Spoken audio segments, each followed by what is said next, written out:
ज्यांना हे कळतं की हा कसा काय निर्णय दिलेला आहे.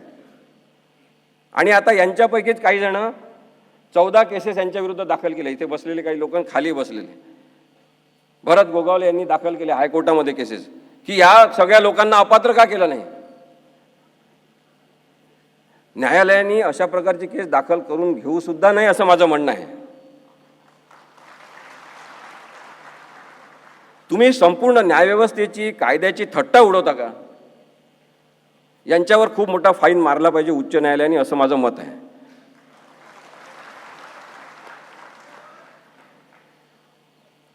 एक शेवटचं सांगतो आणि थांबतो. 2 मित्र होते आणि ते दोघं जण भेटले पारावर. तर तो मित्र म्हणाला की माझ्या बकरीने अंड दिलं आहे. तो म्हणाला, अरे बकरी कुठे अंड देत असते का. नाही, माझ्या बकरीने दिलाय अंड. तर तो खूप भांडायला लागला. तेव्हा तो म्हणाला, चल मी दाखव तुला. चल म्हणे, दाखव बकरीने कसं अंड दिलं. घरी गेले ते त्याच्या. तर त्यांनी त्याच्या कोंबडीचंच नाव बकरी ठेवलं.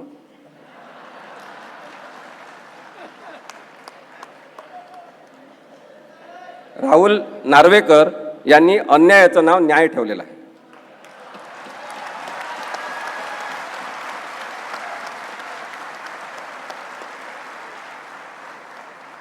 दुसरीकडे खूप मोठा भ्रष्टाचार न्यायव्यवस्थेत वाढत आहे. याच्याबद्दलची चिंता मी नक्की व्यक्त करीन. मी जस्टिस चंद्रशेखर धर्माधिकारी जिवंत असताना त्यांच्यासोबत काम करत होतो. ते नेहमी सांगायचे की आता कायद्याचं राज्य काही राहिलं नाही, काय द्यायचं राज्य राहिलेलं आहे. आणि असं जर चित्र असेल तर हे लोकशाहीसाठी काही चांगलं नाही. त्यामुळे आपण शिवसेनेच्या सगळ्या इथे जमलेल्या पदाधिकाऱ्यांना आणि हे ऐकत असलेल्या सगळ्या महाराष्ट्रातल्या लोकांना मला सांगायचं आहे की लोकशाहीवर प्रेम करणं आपण या केसच्या निमित्ताने शिकलं पाहिजे.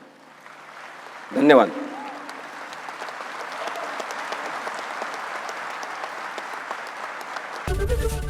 एबीपी माझा, उघडा डोळे बघा नीट.